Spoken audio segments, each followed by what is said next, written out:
Nuevamente con ustedes. Bienvenidos, bienvenidas. Hoy tenemos nuestro segundo encuentro. Hay cosas tan interesantes en la Sagrada Escritura. Sí, muchos se preguntan, Moisés escribió el Pentateuco, pero han dicho otros que no. Otros me dicen que Jesús fue el que estaba allí con el Nuevo Testamento. Otros me dicen que no. La pregunta, ¿sabes tú cómo se escribió la Biblia? A ver sus comentarios. Interactuemos. ¿Saben cómo se escribió la Biblia? Evidentemente, les decíamos ayer que son más de 1000 años de historia, más de 1000 años. Así que durante ese tiempo son muchos los que han puesto su granito de arena en toda esa historia. ¿Sí?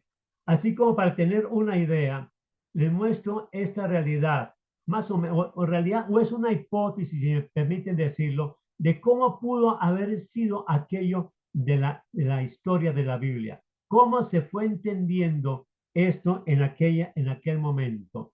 Cómo es que lo iban entendiendo las personas que fueron protagonistas de esa historia. Ayer le mostraba este mapa.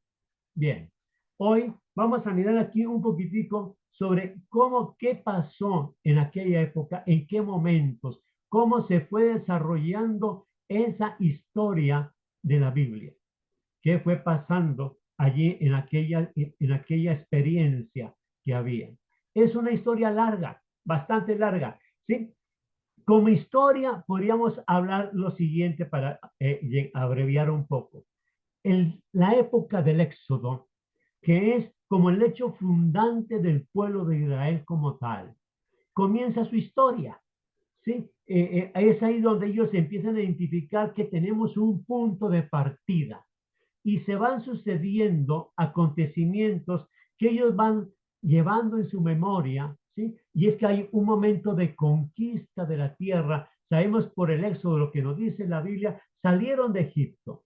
Luego atraviesan el desierto, allí hay una experiencia importante, la alianza, entran a la tierra prometida y nos narra la Biblia a través de los libros de Josué y de Jueces, que hay una conquista, que hay un asentamiento allí en la tierra, que se organizan algún día como una confederación de tribus y entonces van a tener un monarca, un rey, ¿sí?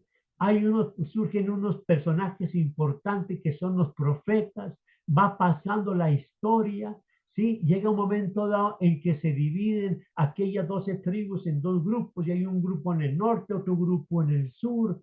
Hay unos imperios, les decía a ustedes que allá en Mesopotamia surgen imperios que quieren tener dominio sobre la parte esa franca donde está la Tierra Santa y llegar a Egipto o viceversa. Y entonces hay un imperio que invade las tribus del norte y cae la ciudad capital Samaria y el reino que en aquel momento se llamaba Israel. Continúa un reino que es el reino de Judá durante un tiempo y llegará luego entonces la caída también de Jerusalén y una experiencia fuerte que es allá en Babilonia. Les decía a ustedes en el mapa ayer que había, ese sitio marcaba de una manera muy importante la historia del pueblo de Israel.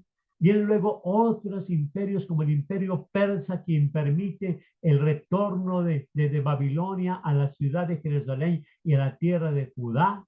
Vendrá otro imperio, el griego o helénico. Finalmente llegará el imperio romano y en esta época va a aparecer, llegada a la plenitud de los tiempos, decíamos ayer, la encarnación de Jesucristo. Pues bien, entonces, miren que aquí vemos exactamente, por lo menos desde el 1250, un poco hipotético, ¿cierto?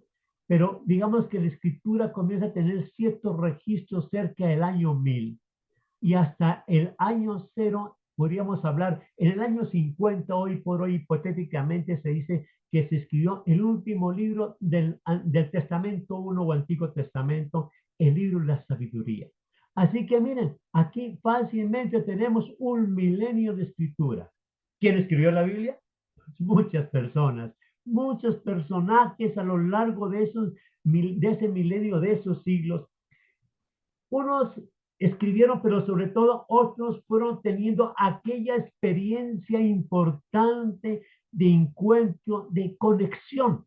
Gentes que se conectaron con Dios a través no de la Biblia porque no la tenían, pero sí tenían la expectativa y tenían su cara y tenían su rostro y tenían su experiencia y su necesidad de ver que alguien estaba con ellos, que no estaban solos en la tierra, que no pueden estar sometidos a las fuerzas del mal, que no pueden estar simplemente sometidos a la presión de los imperios. Y quizás elevaban su corazón en una oración sincera al que todo lo tiene y que ellos percibían que era Dios. Y entonces en esa conexión fueron teniendo esa experiencia que la fueron guardando y la fueron transmitiendo oralmente durante mucho tiempo.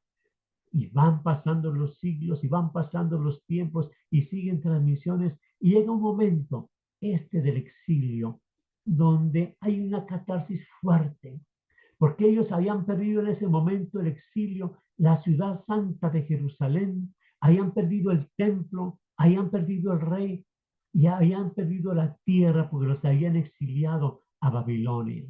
En un momento allí de profunda reflexión, unos líderes con unos profetas que llamamos Ezequiel, que se llama Isaías, un segundo Isaías, y otros personajes importantes sin duda que desconocemos, pero que cada quien allí en un liderazgo fundamental fueron haciendo una reflexión importante de lo que había acontecido en su historia y empezaron a recoger lo que había escritos por allí sueltos de tradiciones y demás. Fueron meditando y fueron plasmando en un orden ya un poco más quizás sintetizado y con un orden que pudieran ellos comprender toda aquella historia. Inclusive buscaron también explicación para muchas cosas y entonces escribieron cosas más antiguas de su origen como pueblo, que lo remontaron más atrás del Éxodo, hasta donde había unos patriarcas, y fueron así componiendo todo aquello que hoy tenemos en el Testamento. Uno le decía que son 46 libros. Pues bien, fueron muchos los que escribieron toda esa historia, muchos autores. Quizás hombres escribieron, pero yo sin duda alguna, y lo he comentado con algunas personas que saben mucho de la Sagrada Escritura, hay muchas mujeres detrás de lo que tenemos hoy en la Sagrada Escritura, en la Sagrada Biblia. Pero entonces hay un autor principal, ¿sí? Esto está hablando aquí de lo que es el Testamento 1. El Testamento 2, entonces con Jesús. Jesús tuvo su experiencia, tuvo sus enseñanzas y hubo unos discípulos que fueron conformando unas comunidades y con el tiempo estas comunidades fueron escribiendo esa experiencia histórica de Jesús y la fueron plasmando según su entender cada quien en su momento a través de los evangelios. Un protagonista importante, Pablo de Tarso, fue escribiendo cartas y todas las comunidades y así se fue armando lo que tenemos como Nuevo Testamento, 27 libros. Hay un autor común en todo eso y se llama Dios. Por eso decimos palabra de Dios. Entonces, los distintos autores humanos, nos dice nosotros la iglesia, escribieron todo y solo aquello que les inspiró el Espíritu Santo. Desde ese punto de vista, la Sagrada Escritura es una unidad, una obra. Pero atención, una obra de tales características que no es simplemente la Biblia, como una obra literaria, sino que cada vez que yo abro la Biblia, me encuentro con una persona, Jesucristo. Por eso, la Biblia no es un libro, no es una biblioteca, es una persona, Jesucristo. Así que cuando yo la abro, me encuentro con Él. Cada página que yo voy hojeando, leyendo de la Sagrada Escritura, es un encuentro con la persona de Jesucristo. De ahí que podamos decir que el lema nuestro en este mes de septiembre es conéctate con Dios a través de la Biblia. Déjenos, por favor, sus observaciones, sus apuntes, sus preguntas, que mañana, Dios mediante, continuaremos nuestro encuentro.